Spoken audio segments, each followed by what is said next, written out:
Ladies and gentlemen, good afternoon and welcome to this Friday, July 26th edition of Guadalupe Valley Views. I'm Megan Barthels, and we finally caught up with the busiest lady in Moulton probably the last month or so, Danielle Buehring. Danielle is the Chamber President with the Moulton Chamber of Commerce. Hey, thanks for notching out a little time this week to visit with us right in the middle of probably the busiest time of the year is Moulton Town and Country Jamboree. Yes, it definitely is very, very busy, and we've been working up to this weekend for a very long time.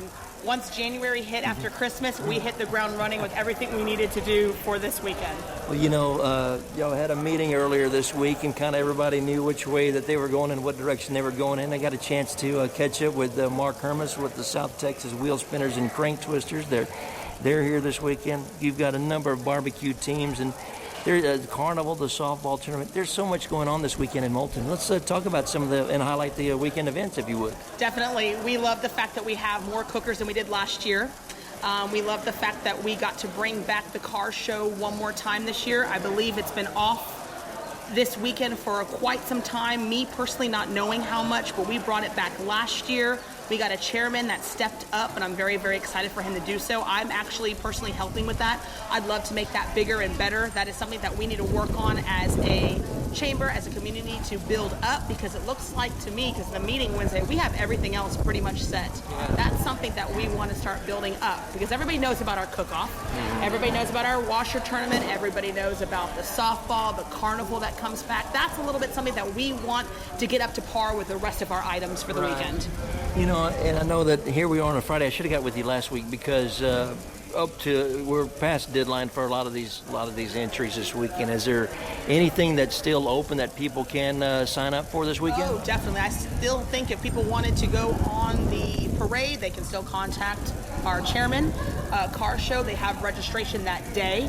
They can come at 8 to 10. They have that open window to come in. That's not going to stop anywhere.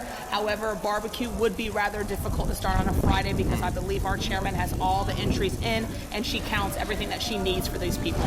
You have, I think, brisket, ribs, chicken for the IBCA sanction. And then there's also the Lavaca County area. Go text them, but that's the brisket cook-off this week as well. Right. And also, I forgot to mention about our barbecue cook-off. We have brought back Bloody Marys. Okay. I don't know if that's going to be dangerous, but it sounds fun to me. I don't want to be a judge for that. Oh, and tonight is that Bloody Mary tonight and shrimp, I think, tonight? Yes, and they'll be doing awards tonight for that around 9:30 for all the entries. You guys know, because we don't want it to be so long Saturday, we're going to break it up. So that looks like something that's going to be a little bit different this weekend, but you won't take so long on the awards for that night, and the next night it'll all be separated, so it'll be getting back to that party.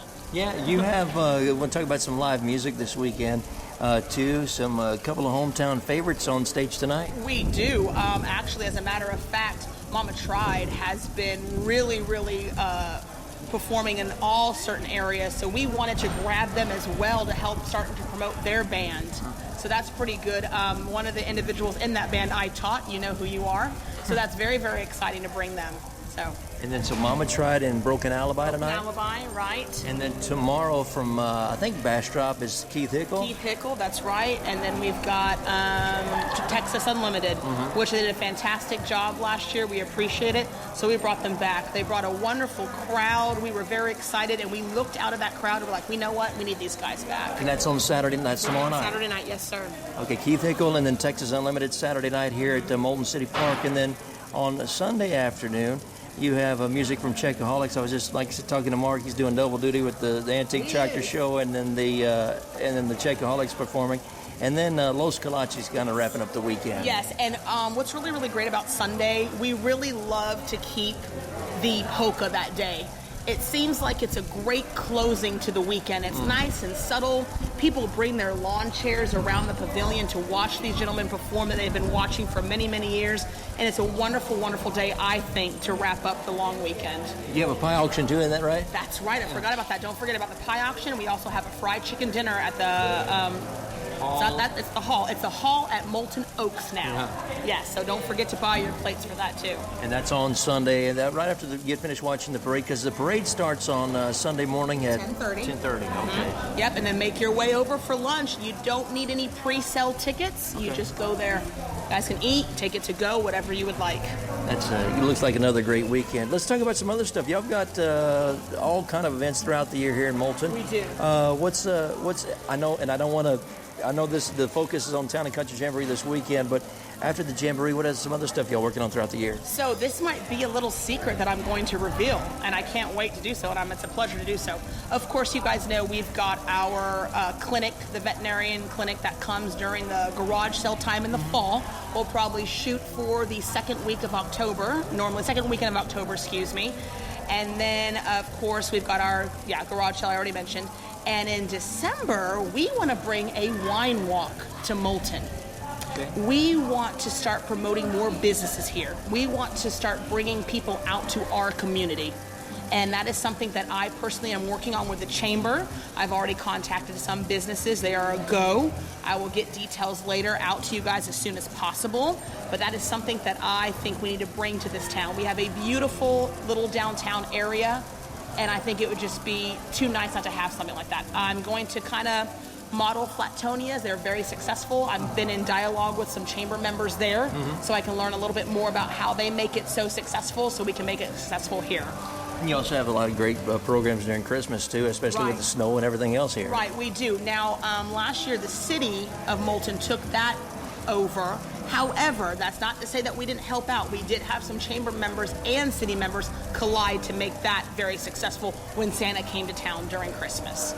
And that's just right around the corner. I mean, it's hard to think about that, but with that little cool front that came through and knocked the temperatures down, gave us a little tease this week that we're not too far away. But anyway, Danielle, good luck this weekend. Thank you so much for notching out a little time, and have a good luck this weekend with the Moulton Town and Country Jamboree. Thank you. We can't wait. We're at Moulton City Park, where I just caught up with the world famous Mark Hermes, and Mark is with the South Texas Wheel Spinners and Crank Twisters. You may have seen him on stage with the Checkaholics band, or maybe visited with him up at in LaGrange at the Czech Museum there. And I guess, if you don't mind, we'll kind of touch base on all three this afternoon. Okay. Mark, thanks for letting me. I know you'd rather be driving T-post right now on the ground than talking to me. I'm glad you showed up, that's for sure.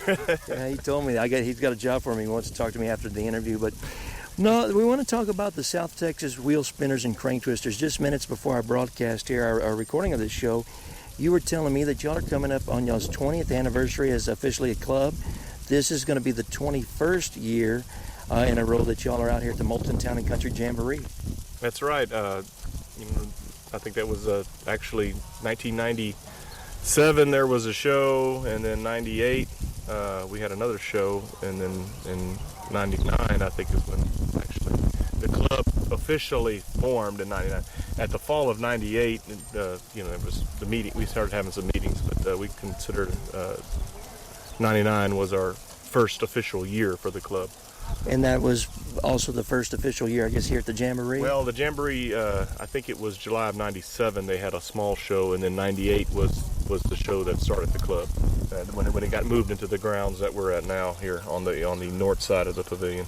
You've been involved in some of the projects that I've seen that you put on display. It's just, there's a lot of work that goes into restoring some of this old farm equipment and some of these tractors. Are there any projects you got in the barn that you're not bringing out this weekend that we can talk about? I do have stuff out. There's stuff always around somewhere to do. I mean, if you've got a tractor or something, you understand there's always something to do. You always got something you could go fix. But the hours that are put in on all this equipment and restoring it, a lot of people don't understand that, and they take it for granted when they walk out here and look at, oh, that's nice, that's pretty. But man, if you'd really know the hours that are put in on some of this stuff, some of the ag mechanics projects now that the kids are doing that a lot of our members are helping with as well, the hours put in there to get it back to originality. And a lot of people don't understand that either, because when they go to competition, they're speccing it out all the way. They're speccing it out to the dot on the bolt, just to make sure it is an original bolt to that tractor. Little things, very little things are all picked out, and it takes time to get everything perfectly restored. Some people don't restore it that way, and that's fine. If you just want to preserve it, I call it a preservation. When you kind of just go through it and paint it, that's a preservation. But a good restoration is when you take it completely apart. I mean, just piece by piece, sandblast it all and put it all back together and primed and everything. That's really a good restoration. And we've started in January on some tractors and taken all the way up to January the next year. And some people they got a lot of time or enough time where they can tear it down in November and have it running by January. But it's depending what time you have. But a lot of hours go into this stuff, and a lot of people don't take it for granted. They don't understand what really goes into it. But you get out here and you talk to some of these people, and you learn a lot about what they do, what they've done in the past, how they've learned it, who they've talked to. I mean, the stories are endless, and it's great to hear that. And every show is different. Every show you learn something else. You see something new come in. Where Magneto can be rebuilt, or just little things like that, and that goes a long way. It means a lot. You make a good point on that, because I was thinking about on some of these, just finding some of these parts to when you're actually doing a restoring a project. I mean, I'm sure that it's a challenge to chase some of these parts down. Have you found that, or with the beauty of the internet, you can probably order some, or somebody's got some somewhere? You can some of that, but we're luckily now that the old equipment is coming back with a lot of people, and especially up north, a lot of people are setting up, and I'm wishing we could get a few down in our area. A lot of people are setting up and starting to machine their own parts around here, but up north they're starting to, I guess we have more around the factories, where the factories were, they have more parts and things, and less rust like we have down here, but they have a lot more, I guess, inventory that they can work with, and also get measurements off of and rebuild some of the parts that are hard to find. So a lot of these companies, most of the stuff you can pretty much find. Now there's some hard to find stuff that you have to either make but most people have been pretty lucky. You can order a lot of stuff new.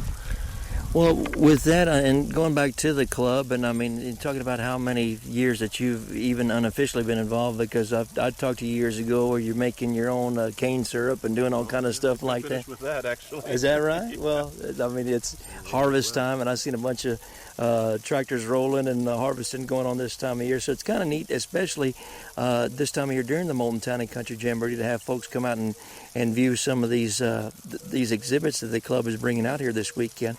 One of the things, let's talk about some of the events. I'll get back to the club in just a minute, because I want to talk about, how big your club is now, and have you heard anything? Well, let me just go ahead and ask that now before I forget.